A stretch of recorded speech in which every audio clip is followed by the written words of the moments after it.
morning, Timothy. Good Good morning, morning to Maya. you and to everybody watching us. This is Japanese Politics One-on-One 260th episode. This is the 5th year anniversary, and we're very happy to have you with us today. Celebrate this 5th anniversary together with you. And Timothy, once again, I can see that you're wearing your special tie today on the occasion of the 5th year, isn't this That's the right. case? That's right. 260 times we've been together consistently, consecutively. It's just Consecutively. consecutively, whatever that English word is. Mm-hmm. Wow, what an achievement! Thank you very much, Maya. Thank you, Timothy. I know that it hasn't been easy for you. And right, yes, every time you just suppress the urge to run away, maybe jump off board. But I can see that today you're going to talk about Japanese politics from your home office, which That's is right. also, yes, which is wonderful. And well, once again, before we go into details, I wanted to just tell everybody thank you very much for being with us. Thank you for subscribing. If you haven't subscribed yet, please do. And remember to also leave a comment, ask a question, or just share your thoughts there. Of course, share these briefings with your friends and colleagues and family members if you think that they're informative and may be helpful for them, especially to those who are doing business here in Japan, because it is important for everybody who lives and works here to know what is going on and, well, what is important for business as well. Timothy, over to you now. Thank you very much, Maya, and happy February, Maya. We survived yet another month. Yet another month. I cannot believe this. So much is coalescing right now. I was reminded that I've been in business as Langley Esquire for 25 years from LinkedIn. So I'm getting a lot of pings from people and friends saying congratulations. So thank you very much for that. But also, this is our 5th year anniversary, and it's just really I'm really surprised about that. You know, when we first started this, Maya, you said, "Why don't you just try it, Tim? Tokyo on Fire. You don't want to do Tokyo on Fire anymore, but this will be easy, and just do it for a couple of months, and I'll help you out, you know." And then wham, you know, I'm sucked into this vortex. And because of you, look what's happened over these 5 years. Japanese politics, when we first started this, we weren't even sure if there would be enough content to fill up 30 minutes. Would we have an audience? Would people be interested and curious? And my God, I mean, look at what's happened. You know, Shinzo Abe was assassinated. We had you know, the dismantling and the dissolution of all of the factions except for one, and it was the faction system that kind of dictated how politics moved in the past. That's gone. Then we've got, you know, the disastrous administration of Mr. Ishiba, and now the first woman to be prime minister of Japan. So much has happened, and just because you launched this Oh, podcast, yeah. man. Of course, it's just because of the podcast and me launching it, because nobody else was thinking of doing anything else, of course, That's right? right. So they had That's to right. fill up, they had to provide some materials for the podcast. So that's, I understand the reason. And I'm very grateful for that, by the Yes, way. me too. Me too. Although it is awful hot and heavy though. It's coming in kind of waves. We made predictions that there would not be a snap election maybe 5 weeks ago, 4 weeks ago, before we got into the new year. Because if the prime minister was going to call a snap election, she would have opened the diet earlier in January, so that the passing the bills, passing the budget for 2026 is not jammed. So when she identified later in the month as the date for opening the parliament, we relaxed and we thought there wouldn't be a snap election. Nobody else did either. And so Komeito and the Constitutional Democratic Party were basically caught with their pants down, and they had to, you know, hurry up and cobble together an alliance. And it doesn't feel like it's really it feels like it's done as an afterthought. So we're dealing with that too. But we've got an election that's upon us right now, and believe me, this election is going to define LDP politics, and that means Japanese politics for decades to come. It looks like, if you're watching the polls, that the LDP is going to sweep through this. They could win so many seats. Some of the analysis, even the enemies of the LDP, are saying they could win so many seats that even an alliance with Ishin is something of the past. It's not even something that we're going to consider anymore. It is that sequential, or actually this the weight of the momentum is really favoring the LDP. So what I'd like to talk about today, I'm going to spend a lot of time talking about the election, what's going on, what the polls are saying, and what's the prognosis for the LDP surviving this, and then what's going to happen. I'd like to talk a little bit about the yen because there's been some really significant movement. I think everybody is following that. They've noticed that, but over a very brief period of time, there's been some tremendous movement. And then finally, I'd like to wrap up with what's going on geopolitically, because there's been a lot of movement there, not just with the metals market and with China and with what happened in Davos, but also what President Trump is doing and the kind of the crucible of time that we stand in right now. There is just so much going on. So I'd like to cover those. It's not rich in terms of lots of issues that we're going to be discussing, but maybe we can get into that in the Q&A period afterwards. But it is really focused on the election and what's going on geopolitically and what that might mean to you as a Japan watcher or as somebody that's living in Japan or running a business here. So let me just wrap up on that note, Maya, and pass it over to you, and then we can get into the beef of the briefing and then the Q&A. Thank you, Timothy. Yes, before we move into the details, once again, to everybody who is watching us now, we already know that, well, in 10 days, actually, we are going to have a very special guest on the Wednesday morning podcast. And that very special guest is Mr. Glenn Fukushima. He is a visiting fellow at the Stanford University. And we're going to talk about, well, the economy and also politics, geopolitics, and other issues that are so very pressing at the moment. It's going to be just 3 days after the election, and of course, I'm sure that it is going to be a very insightful session. So please put that date on the calendar, on your calendar, and tune in. That's Mr. Glenn Fukushima, a very, very prominent person who has been working between Japan and the United States for over 4 decades already. So, yes. Yes, and please remember that these briefings are also broadcast. They're basically, well, they're broadcast on 3 different platforms, but there is a synopsis going out after we finish the briefing. So it usually goes out 3 or 4 days after Sunday. And if you haven't subscribed yet, please do that. You can find the synopsis on Substack. And you can let us know if you want to be put on the mailing list there. So please remember that. And Timothy, once again, it is over to you. Thank you very much, Maya. So getting on about the election. So I know there are a lot of really deeply ingrained Japan hands in the audience, and I don't mean to talk, below you. And I know everybody knows the mechanics here, but there are a lot of other people that have joined the briefing recently. And so I just want to get, everybody understanding the basics. So we are in the middle of the election process right now. If you're living in Tokyo, you're seeing, or anywhere in Japan, you're seeing these billboards that are set around the station in the neighborhoods and things like that. And they're numbered.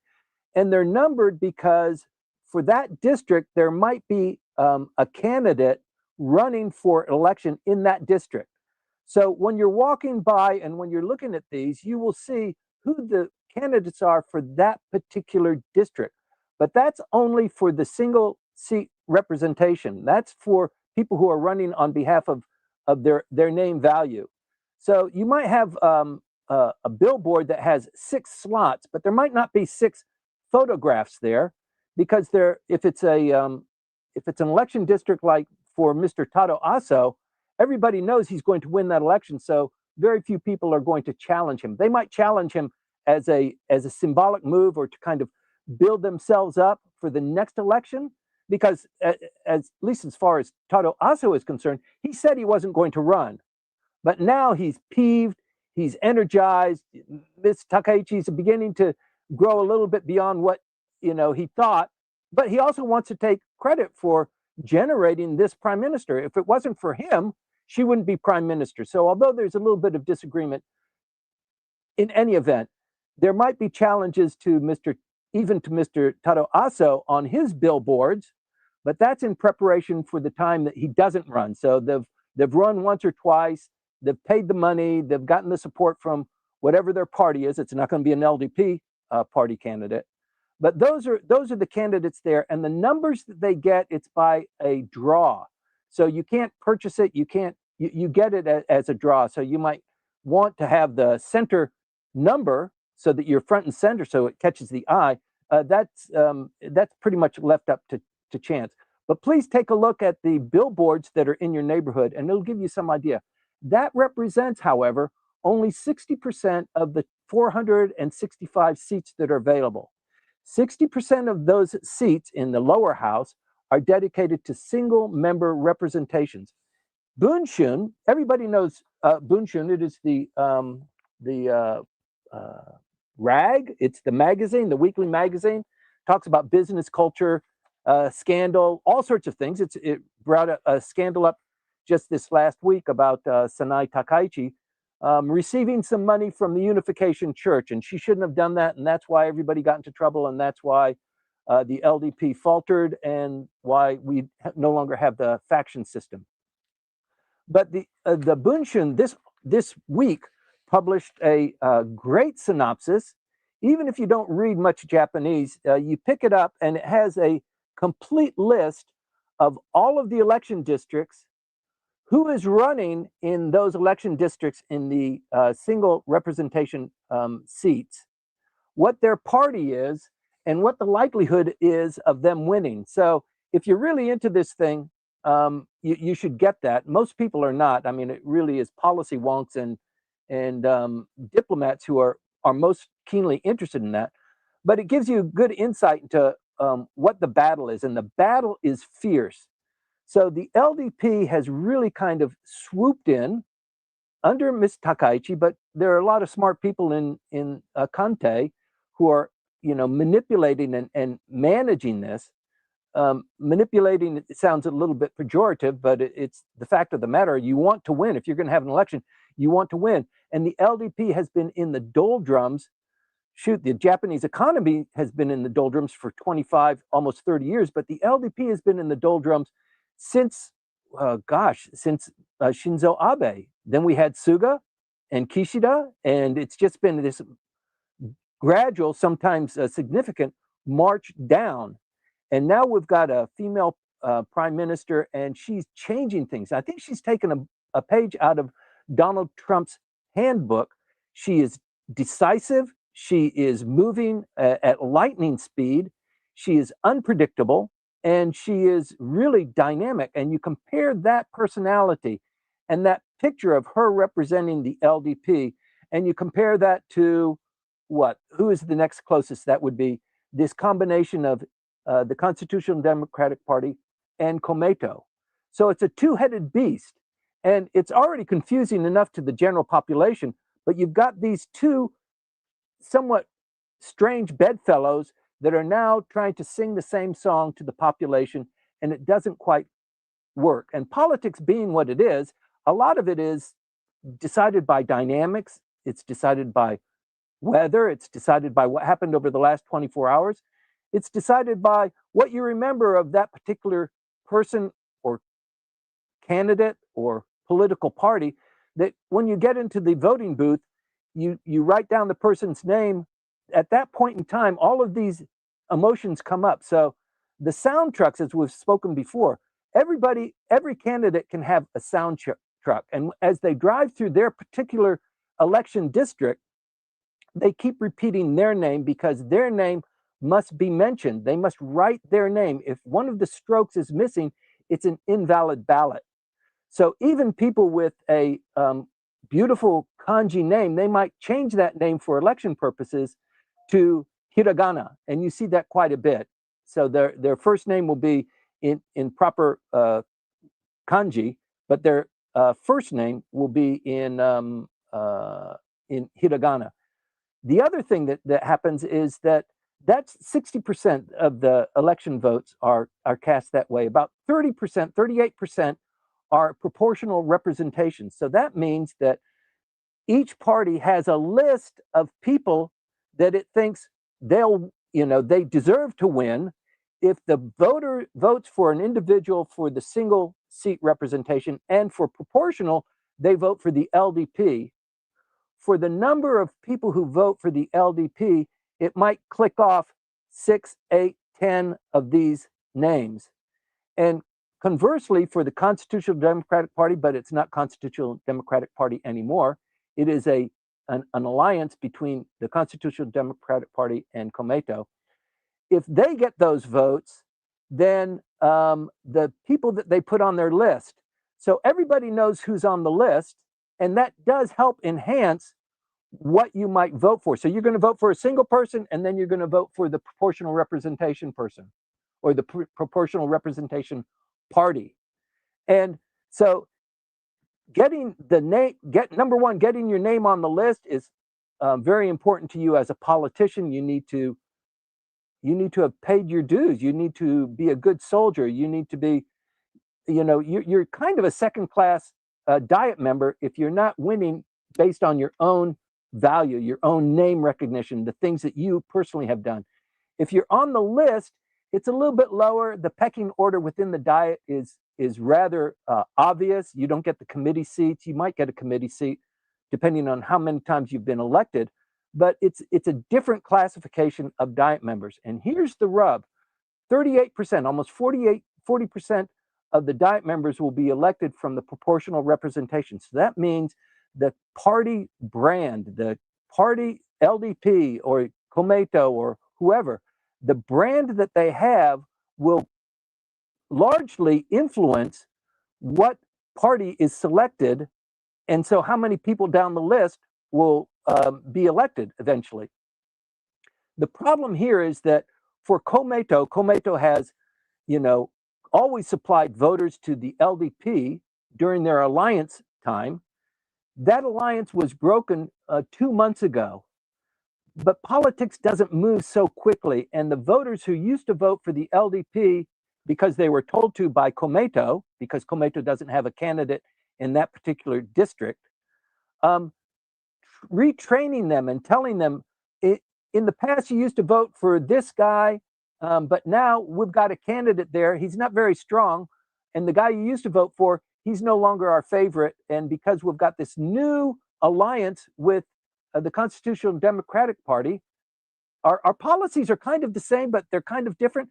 It's really too much to expect of voters, I think.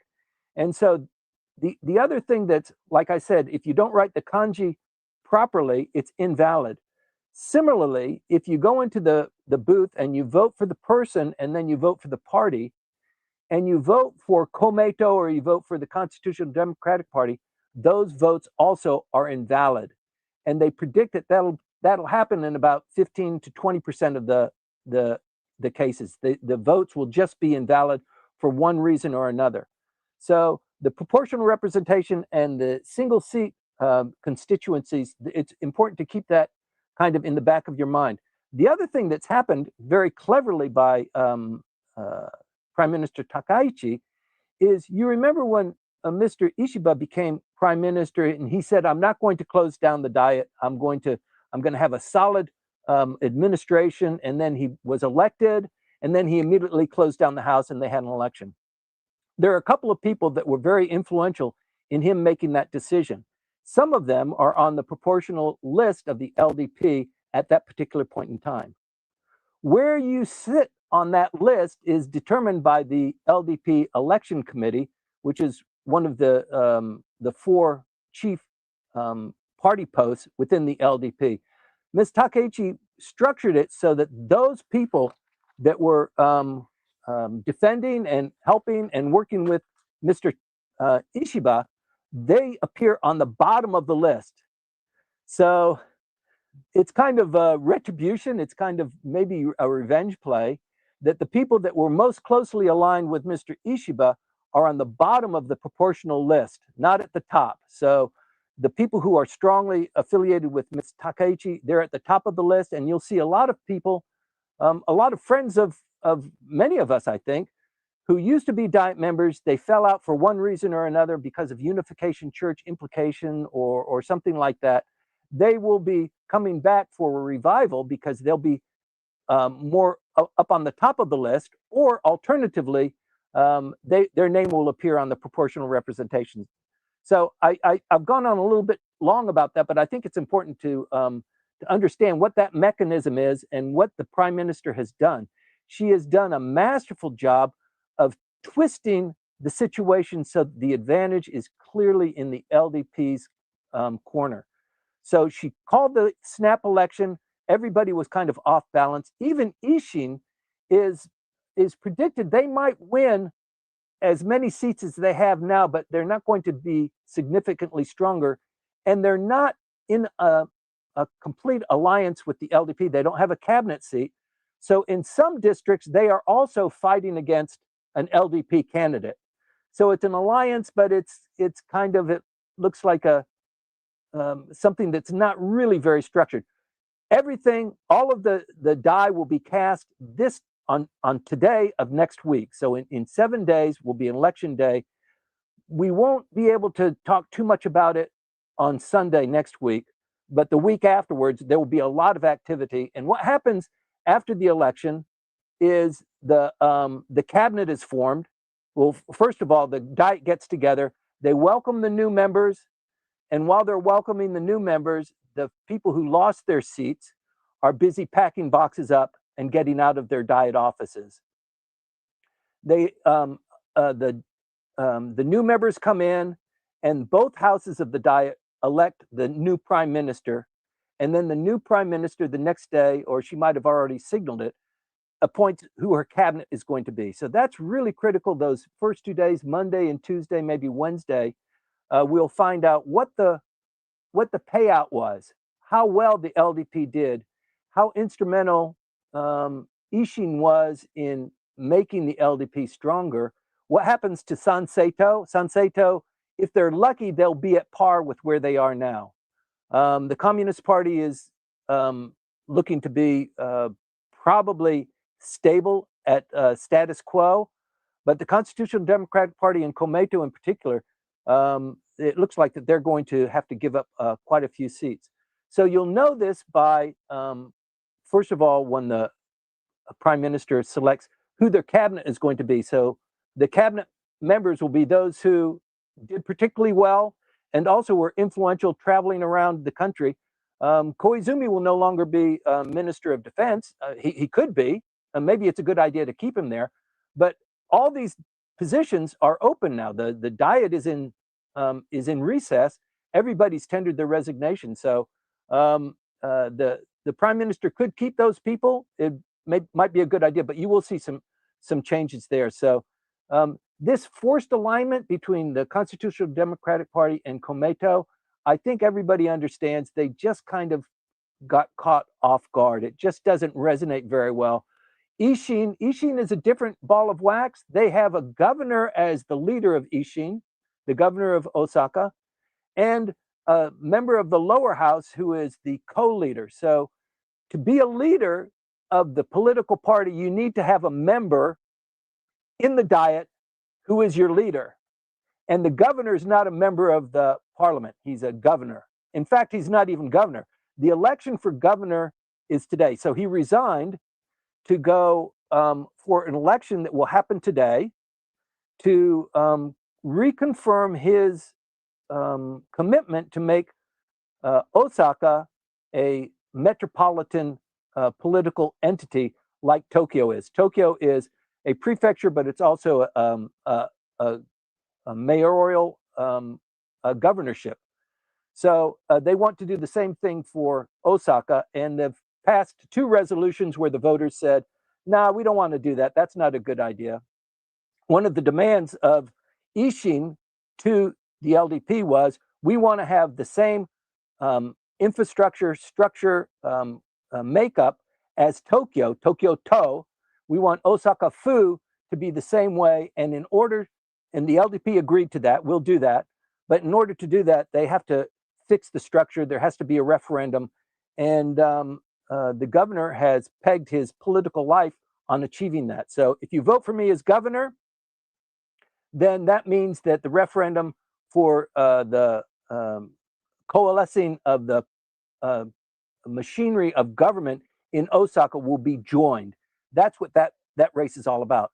But that confuses the story too. Not only do they not have a central leader, a dynamic central figure inside the Diet who is leading Ishin, but also one of the leaders is going up for election and he's a governor. So you've got that going. Tamaki is a little bit of a different game there. He is attractive, he's charismatic, he speaks very eloquently, he's very energetic, and he is playing the game here. He could go to the LDP, but he could go to the opposition, depending on how the votes go. That doesn't show a whole lot of commitment. It doesn't express a whole lot of confidence, I think, to the voters. They want something that's really something they can put their teeth into, and they know what they're talking about. So I think Mr. Tamaki's political party will stay at par. I don't think it's going to do significantly well. I think the tea leaves are telling me that the LDP is going to come in and they're going to really sweep the floor up. And the LDP will be at least in a position to call the shots with Ishin. But it is possible, highly possible in my book, that the LDP will sweep it, and this alliance, this alignment with Ishin becomes a thing of the past. They don't even need to consider it too much, although we made several promises. We'll try and do what we can, but it's almost lunchtime, so let's talk about something else. Something like that. That is a very likely scenario as well. So in light of all of these things, the LDP coming back in is something you should be watching. At this particular delicate point of time, a scandal or a misspoken word or some sort of a snafu can have really drastic effects. It's like the September surprise in American politics. Just before election day, there's some scandal that you don't have enough time to substantiate it. You only have enough time to kind of talk about it and talk about what the implications are if it's true, and people vote accordingly. And maybe it turns out that it was false in the first place, but it's just a very delicate time. So there's a lot riding on this. But at the same time, you can't ignore what's going on with the yen. We've been watching the yen. It's one of the central features of this briefing every week. We always talk about the yen, but in a period this last week of about 48 to 72 hours, the yen just fell or increased in value precipitously. This almost never happens. And at the same time, gold and silver surged. So there's a combination that's going on here. It's really curious, and one has to wonder what really is going on in the background. It looks a little bit like intervention, but there was no intervention. The Bank of Japan didn't come in and purchase a bunch of yen and flood the markets. It wasn't something that the United States wagged their finger at Japan and said, you're manipulating your markets, you shouldn't be doing that. In fact, it's a little bit different. Scott Bessent, the Secretary of the Treasury, actually made a couple of comments. What he said and what he left unsaid tells you that there's something going on. Remember, the Minister of Defense, Mr. Koizumi, and the Minister of the Finance visited Washington, D.C. 2 weeks ago. They were both there for an extended period of time. And now you're seeing kind of the fallout here. Things are happening now in lightning speed. I mean, it's just not Davos. It's not just Venezuela. It's a lot of things.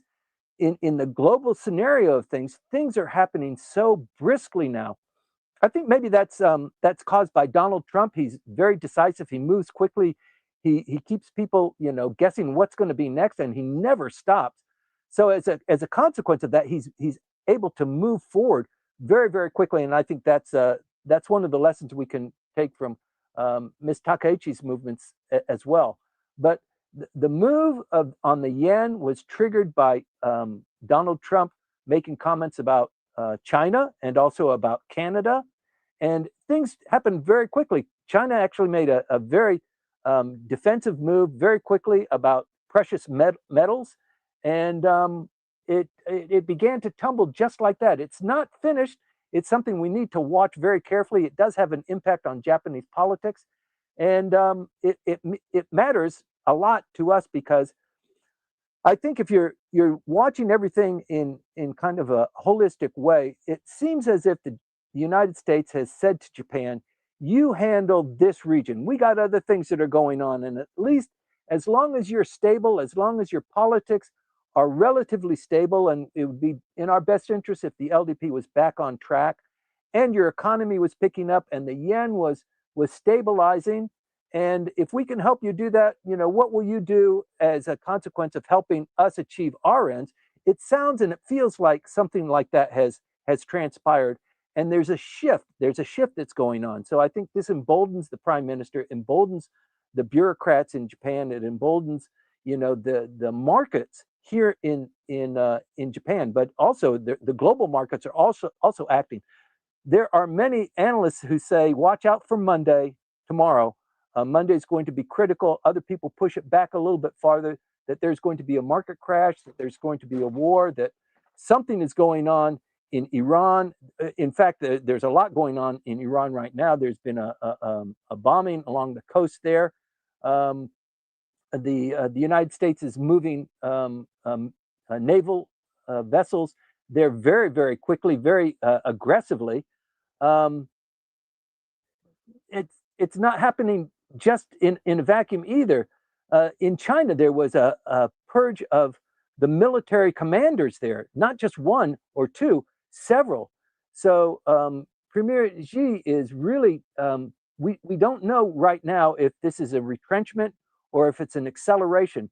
So everything is really sitting on pins and needles. We're sitting on pins and needles here. What's going on in China implicates what's going to happen in Taiwan. If something happens in Taiwan, the prime minister has said so, the president has said so himself, that implicates, trade flows. It's going to be a disaster for moving material from the producing regions like in China, Vietnam, Cambodia, even Japan, to other centers where it's being consumed. So I think China is getting pinched really in a very significant way. Davos was important. It was important for everybody else except Japan. Japan was basically not there. They're not a member of the Board of Peace. They had their own thing going on, and I think it's okay for Japan.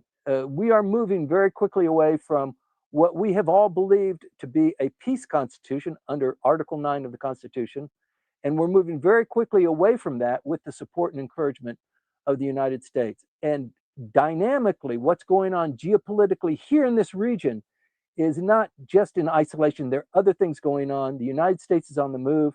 It looks like Cuba might be next, and this fight with the United States and Canada is very unsettling. And then you've got Greenland. So our program is to focus on Japan, Japanese politics, and I hope all of these things, talking about these things, trigger in you the impact and the inflection that it has and the carry forward that it has on Japanese politics. We will follow it every week. We've been doing it every weekend for 5 goddamn years. Here, Maya, thank you.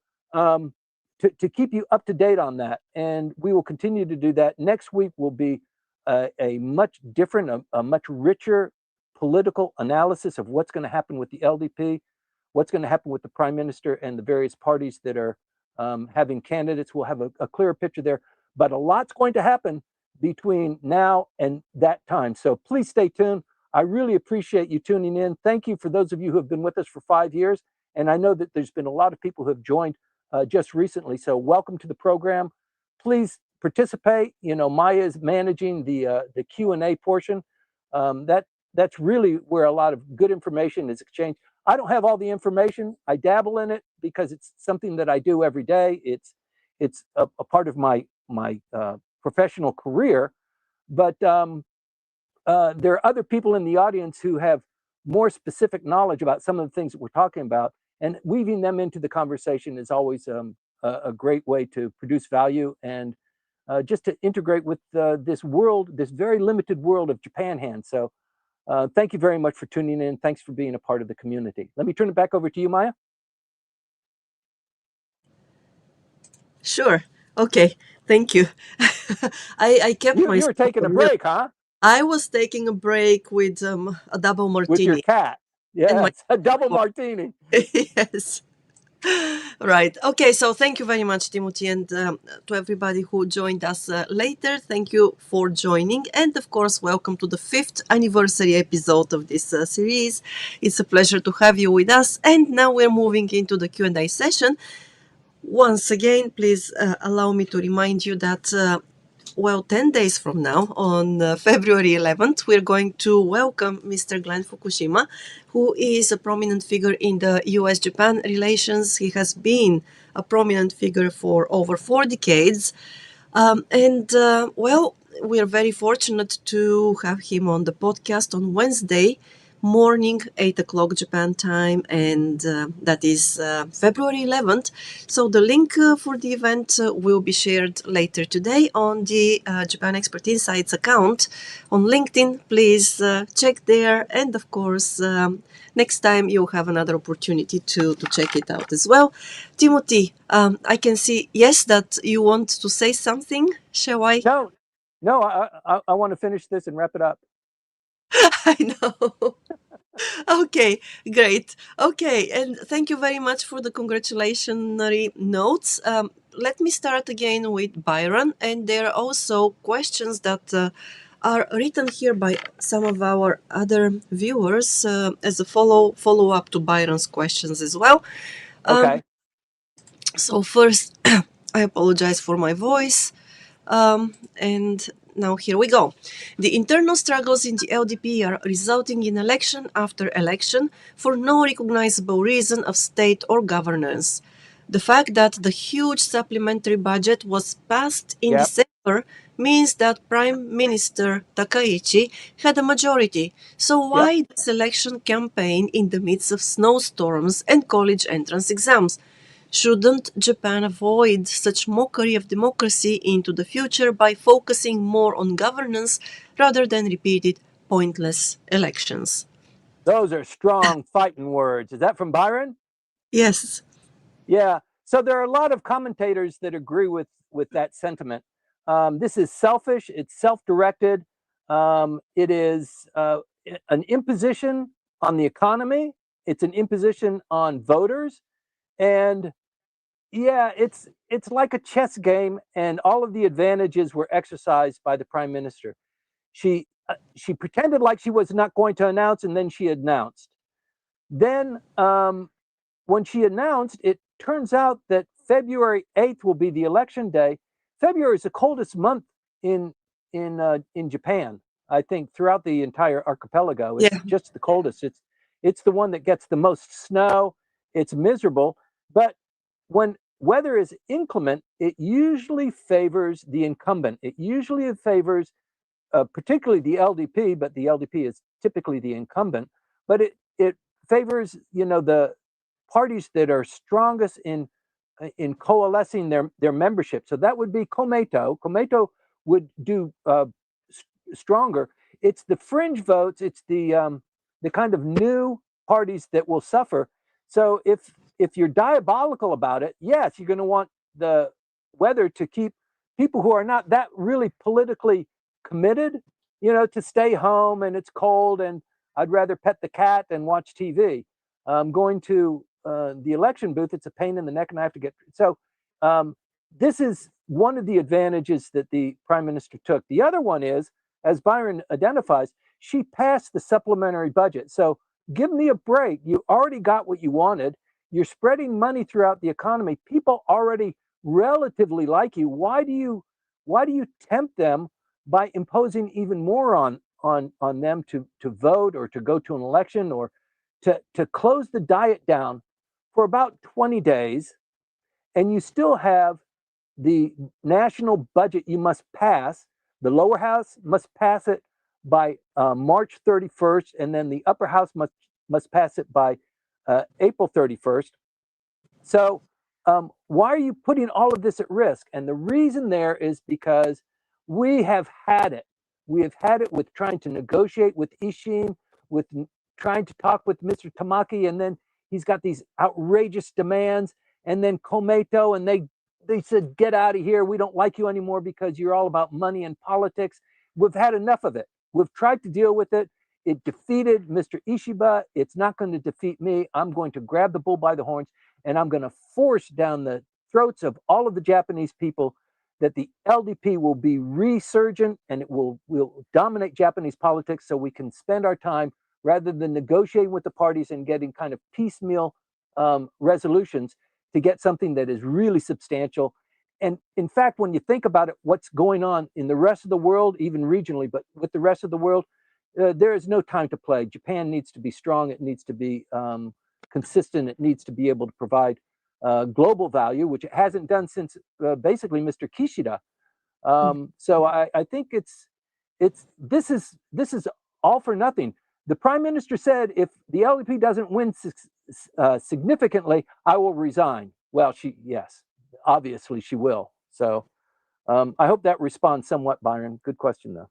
Yes, I think though that this is the difference between being inside the LDP and observing the LDP, the actions of the party, and Mr. Takaichi from outside, right? Because at the end of the day, there has been a lot of instability for her since she became prime minister, and it was really difficult to secure all those wins with the supplementary budget and with everything else. So yes, from the outside, she has won. Right? It looks like she's got stability there, but everybody who has watched the developments closely, everybody knows that hasn't been the case, and it has required a lot of maneuvering and effort, a lot of energy, a lot of diplomacy as well. And that energy, I believe, she wants to dedicate to something which is more consistent, let's say, and consequential. So, Maya, everybody in the audience knows, if I say, who is the most significant, consequential prime minister that you can remember, everybody's going to say Tanaka Kakue. They're going to say that without even thinking too much about it.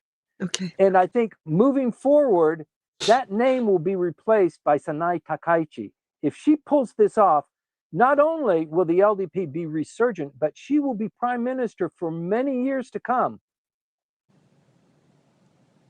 Take it to the bank. Okay, right. Because for me, maybe that's the reason. The reason for my answer to your question would be different. Is that I came to Japan only 25 years ago, so my answer to that question would be Mr. Abe. Okay.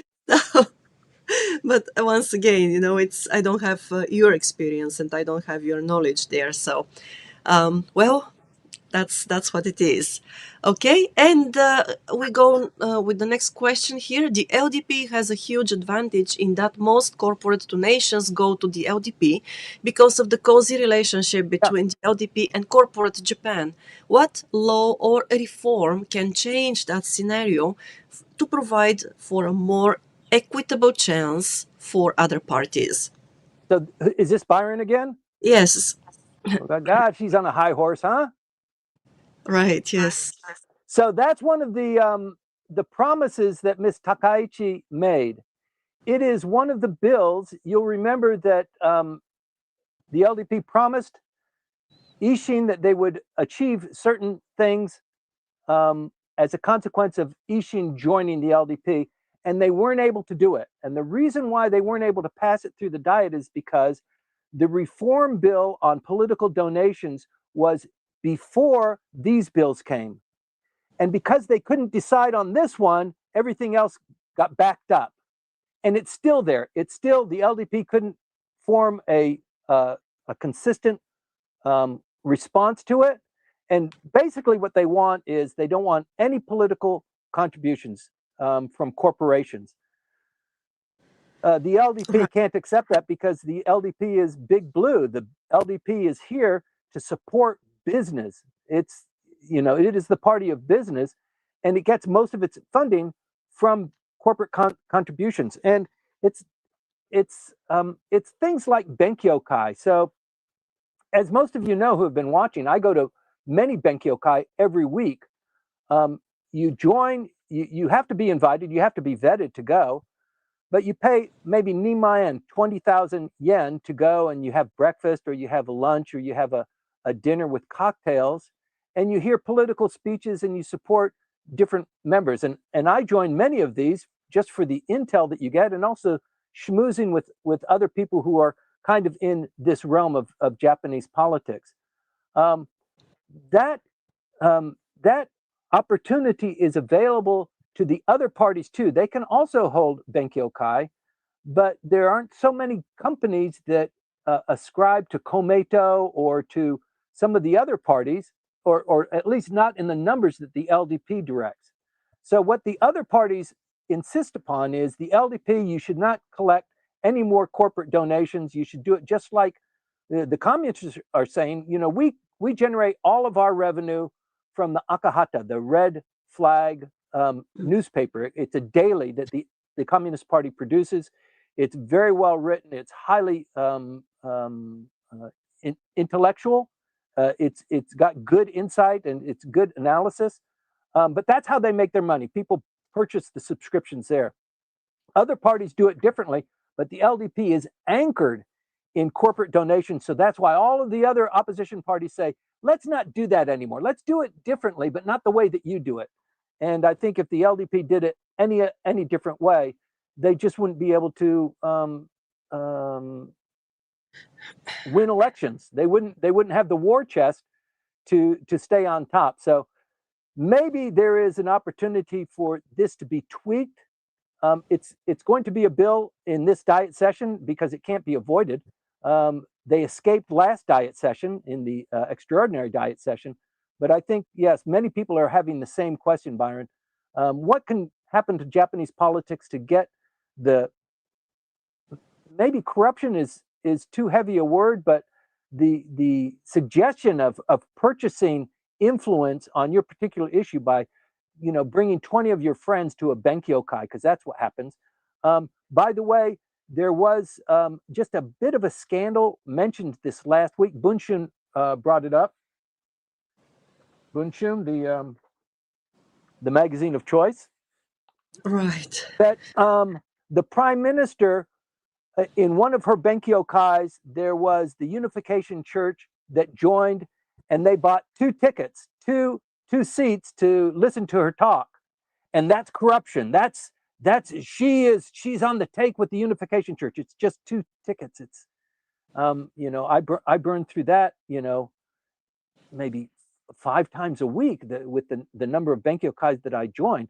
It's, you know, it's not a scandal in the true sense of a scandal. It's membership to go to a briefing by the particular individual. But people are trying to make a lot of hay out of that.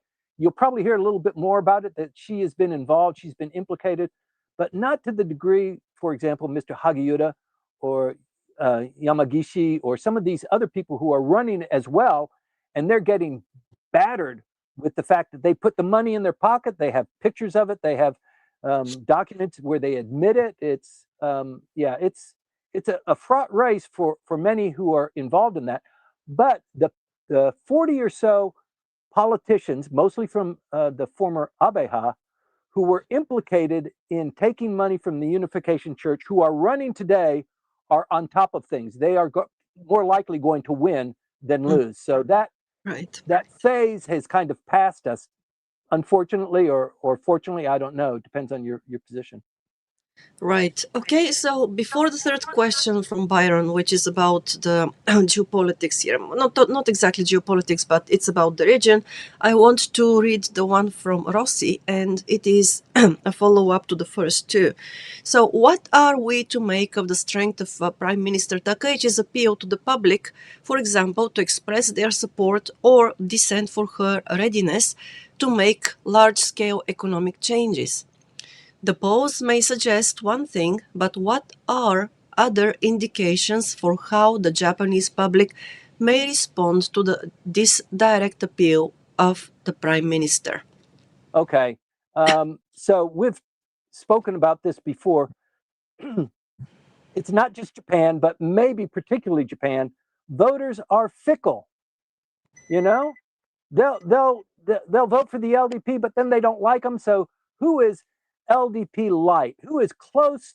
I want to have a protest vote because I don't like what they did. There are lots of people like that. So the fact that she's a woman, that she looks good photogenically, that she expresses herself very well on TV, and all of the candidates have TV time on NHK. So the voters have an opportunity to to review them. And psychologically, that does make a difference, especially when you compare it to some of the other candidates. But also, she comes in as a protege of Mr. Abe. A lot of people, like you said, Maya, you've been here for 25 years, but the prime minister that you most remember, and probably in a positive way, remember Shinzo Abe. So people have long memories, and it kind of sticks in the brain. And when it comes time for you to vote, these kind of atmospherics actually carry a lot of weight. It's not policy so much, but even if it was focused on policy, she says, I'm a fiscal conservative. I'm going to run the government. Yeah, maybe we'll reduce the consumption tax.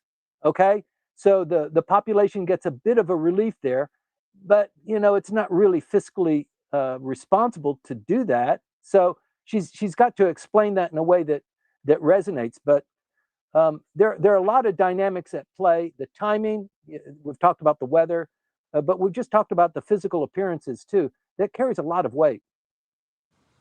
Right. Okay. Thank you for that. And moving to the next question, which came early this morning, once again, Byron, is the notion that PRC would take cognizance of any resulting victory of Ms. Takaichi in the general election appears to be amusing, since the PRC has no general election and functions without such multi-party contests as is happening in Japan.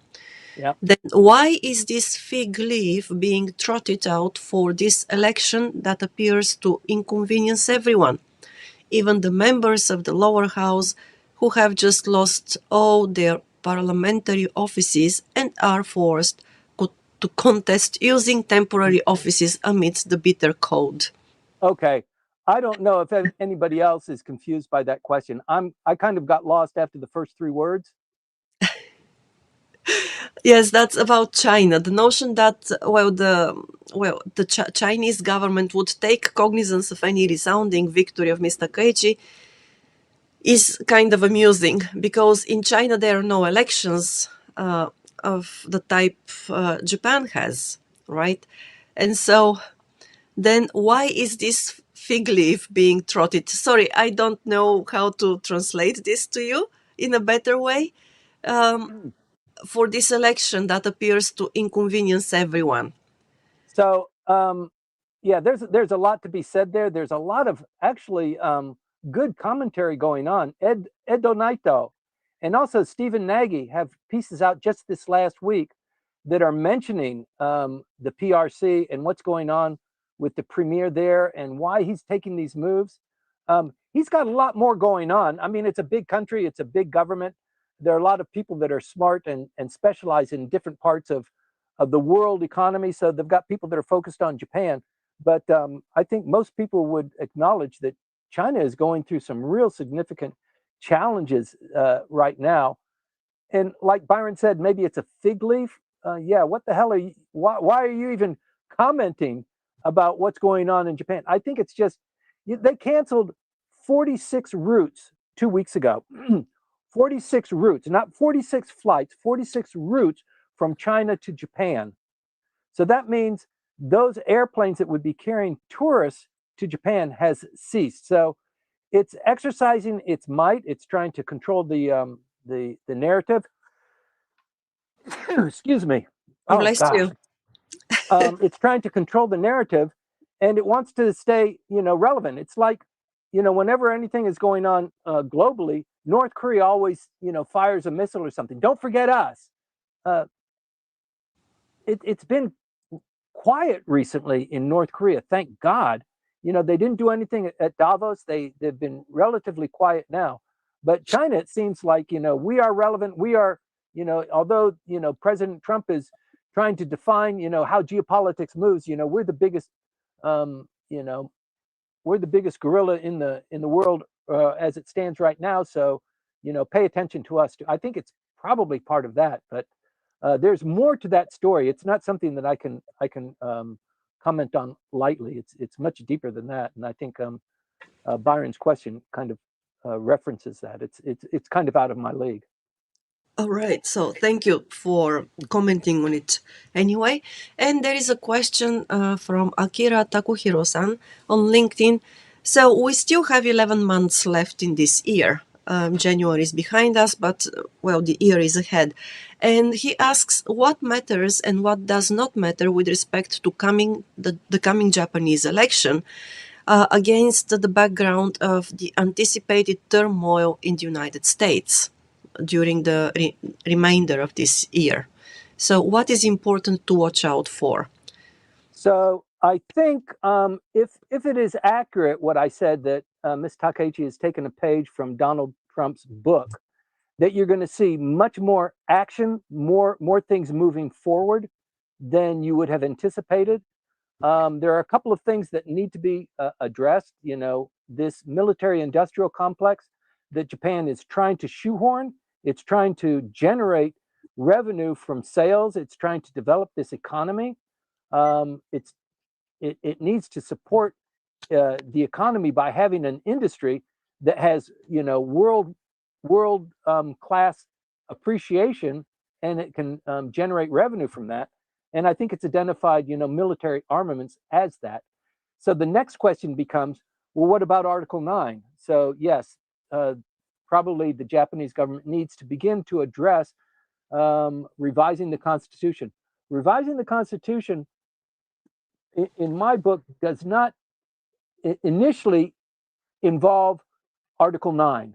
That would be too big of a bite to chomp down on. If they're going to revise the Constitution, they're going to put Article 9 back a year, 2 years, maybe 3 years, and they're going to address certain provisions of the Constitution that are crying out to be revised, to be updated, not shock the conscience of the Japanese people. But revising the Constitution has never been touched. It hasn't been touched since it was written.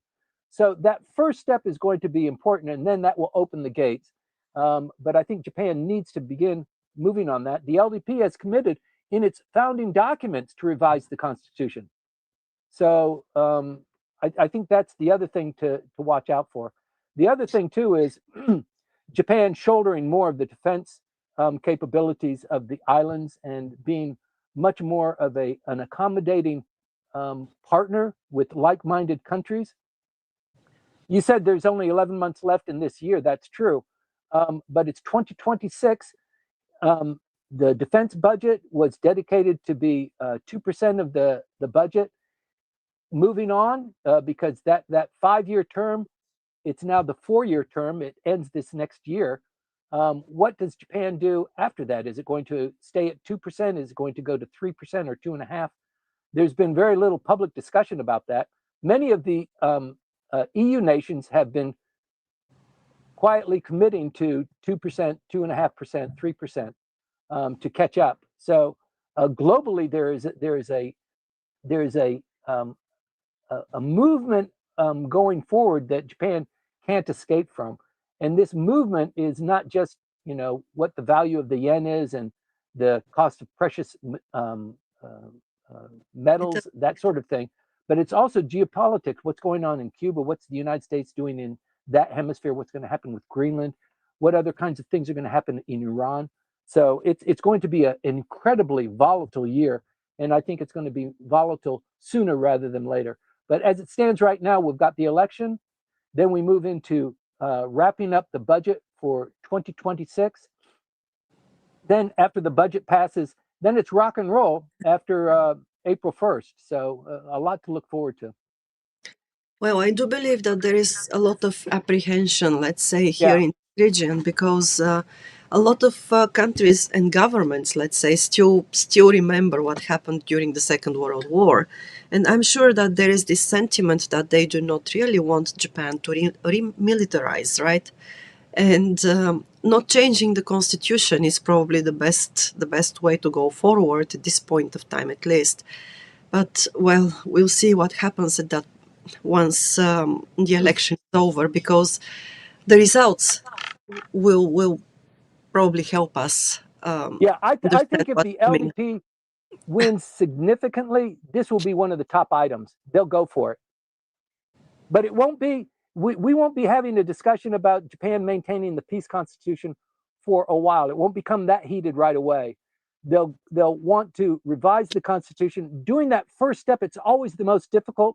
So it will be really mealy mouthed, really not so shocking to the sensibilities. And once you begin that and you start the referendum and people are accustomed to it, then I think in lockstep, many things will happen.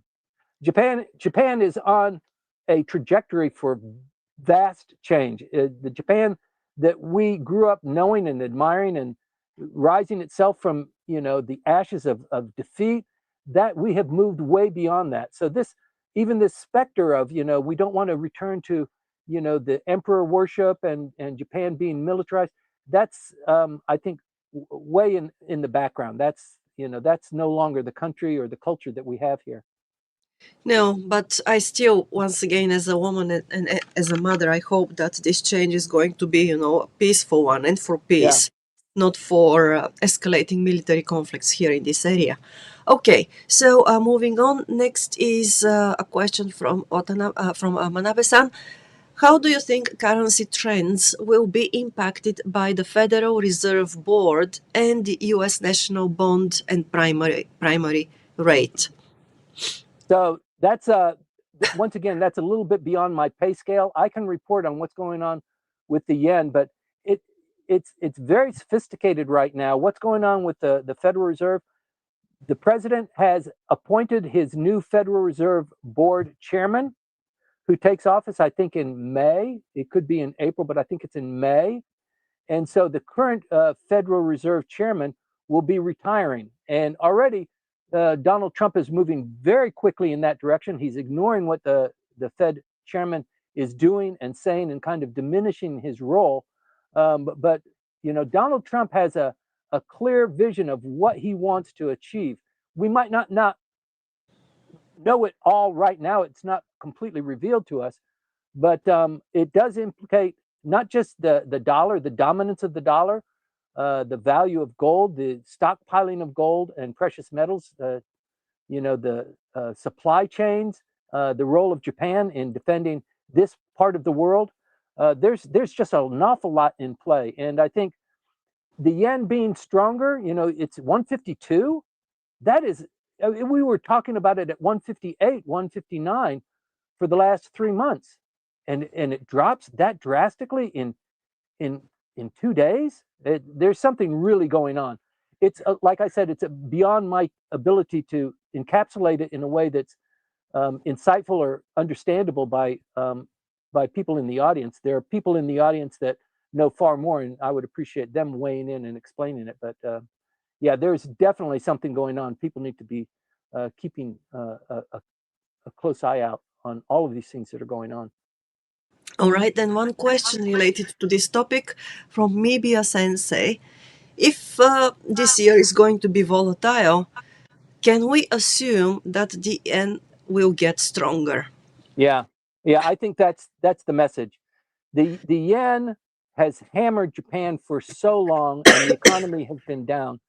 And I think if the United States is calling the shots, having a strong and responsive Japan benefits the United States. If the United States is going to say, look, you take care of that region, we're not going to be doing it anymore, it's awful difficult for them to do that when they're 60% self-sufficient in food. They need importation. They need to be able to defend themselves outside of the U.S. military umbrella. They can't do that with the economy in the state of affairs it is, and the population increasingly declining. So yes, I think the United States would be supportive of that. And if you watch what Secretary of Treasury Bessent said, it looks like, yes, they're getting that kind of nod to go forward, and the markets reacted to it. So I think, yes, you could see 145 within a very short period of time. Right. All right. And next, we've got a question from Peter Pan, who says, do you have any ideas about the LDP for Japan becoming more independent from the Chinese market and the source of rare earth materials? Yes. Latin American market dominated by China. So what are your thoughts here? Latin America market dominated by China? Yes, this is a question. Yeah, I don't think so. I think that's one of the moves that the United States is moving on. First Venezuela, then maybe Argentina, Mm, maybe Mexico. Sorry. yeah, go ahead. Sorry. But yeah, Australia plays into that as well. But I think, yes, increasingly, China is being kind of pushed out.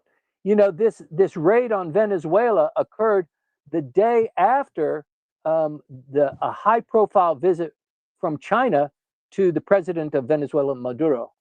They waited for the attack to coincide with after the meeting, and the Chinese are still there. They're still in their hotel when the attack occurred. So it's a coordinated action to diminish China.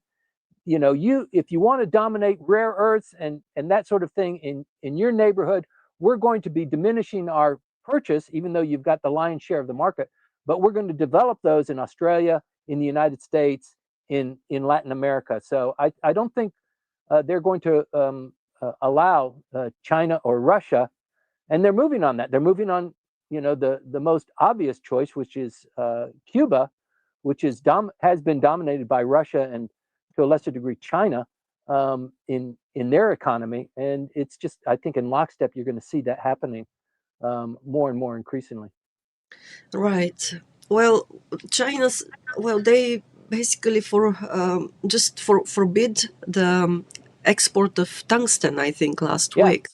And then quite a few Japanese companies are just scrambling right now to find other sources and well, other ways of actually supplying No, their it's very yeah volatile right manufacturing. now. Yeah. It is indeed. Okay, and we've got somebody whose handle name on YouTube is Eat Carpet. Thank you very much thank you very much for being with us this week and the weeks before, and for leaving your thoughts here. So they say, are you worried about the rise of anti-foreigner sentiment, or is this overblown?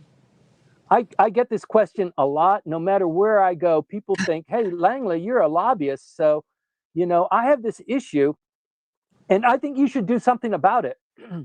That's not quite my role.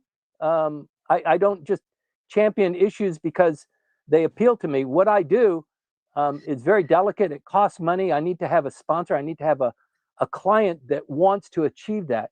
And with regard to foreigners, you know, it's true that we all perceive this kind of change of tone. In the past, yes, especially white foreigners, Europeans got a lot of a buy. You just got to pass. If you're a foreigner, if you look like Maya, people love you. They're kind to you. They're generous to you. They But are. yeah, I think what we're experiencing here is a bit of a reset, and you're experiencing that with the visa coverage as well.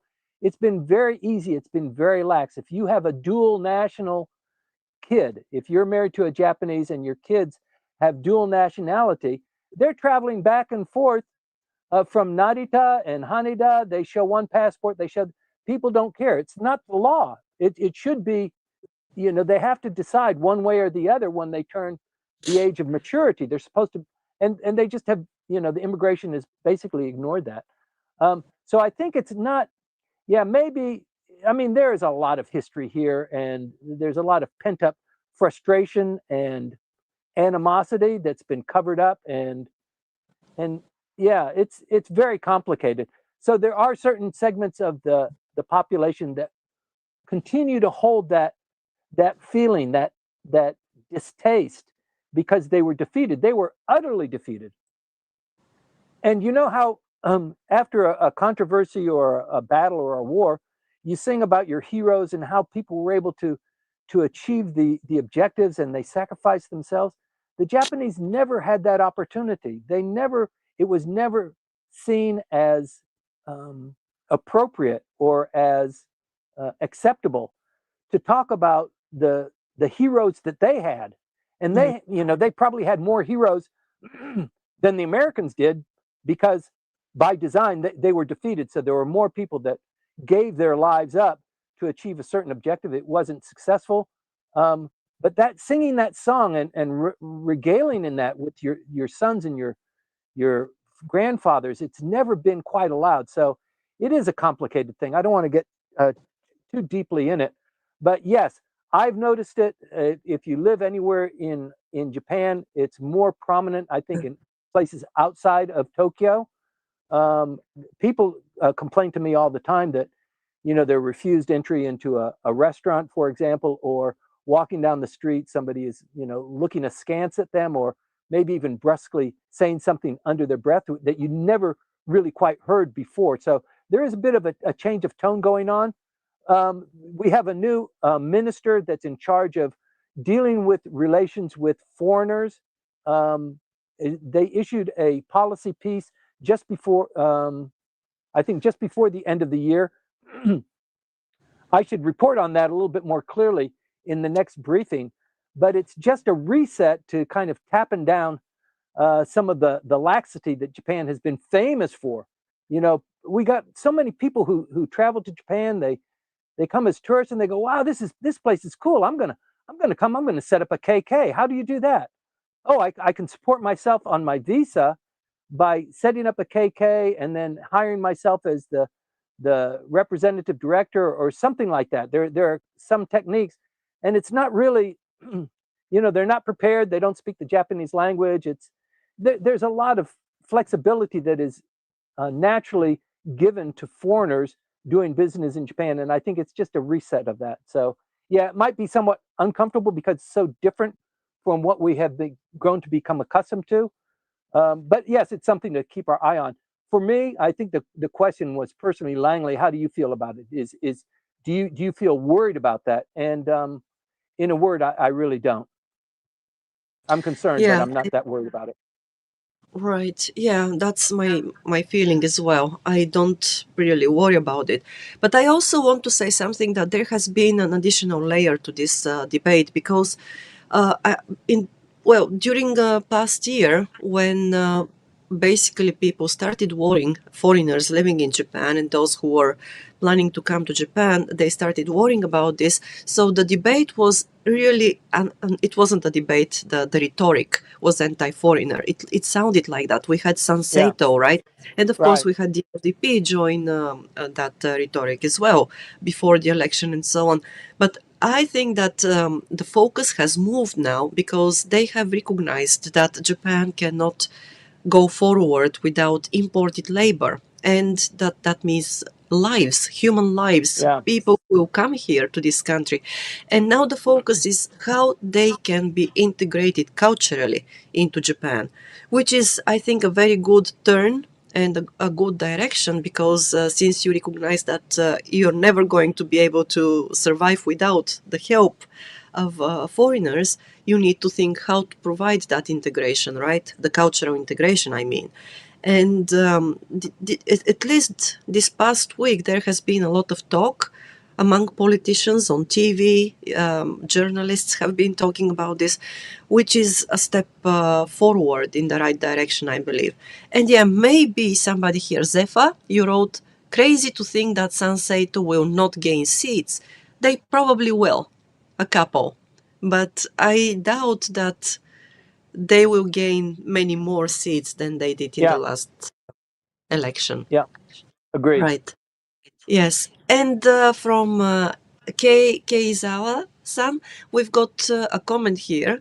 Even if Trump attempts to direct the Federal Reserve, if the United States fails to achieve fiscal balance and country continues issuing Treasury securities to finance its deficit, US policy interest rates will inevitably be destabilized. No matter how strongly a president may push to keep the discount rate low, the outcome will ultimately be determined by the market. Yeah, thank you very much for sharing this, Kei-san. Very much appreciated. Okay. And now, so to everybody, I think that I have gone through all the questions and comments today, but if I haven't touched upon yours, please be aware that there is a kind of sizable time lag between the time you post on LinkedIn or YouTube and then the time I can see the comment on the streaming platform. So if I miss some of your comments, I will address them next week. So please stay with us. And again, thank you so very much for joining the 5th anniversary episode. And Timothy, thank you very much for not running away yet again. So I I tried. appreciate you I tried tried many, many times unsuccessfully. unsuccessfully, right? Even though we are usually on the other side of on two different sides of the Tokyo Bay, right? It's That's still there's right. well, I appreciate that bravery, and dedication and everything. So, Thank you. thank you. Okay, and once again, we'll be here next Sunday at 8:20 Japan time. It is the day before on Saturday in the United States and midnight, around midnight in Europe, depending on where you are in Europe. So please be with us again. Share these briefings if you think that they're informative or maybe helpful to friends and family members, also colleagues, so that you help us spread the word, because we haven't been charging for this at all and rely We on your. haven't? No. Oh, gosh. Oh, poor you. Okay. So, well, that's all for today, Timothy. Thank you very much Thank you indeed. very much. Thanks, Maya. Congratulations on 5 years. To you too. And here's for another 5 at least. Oh, God. Oh.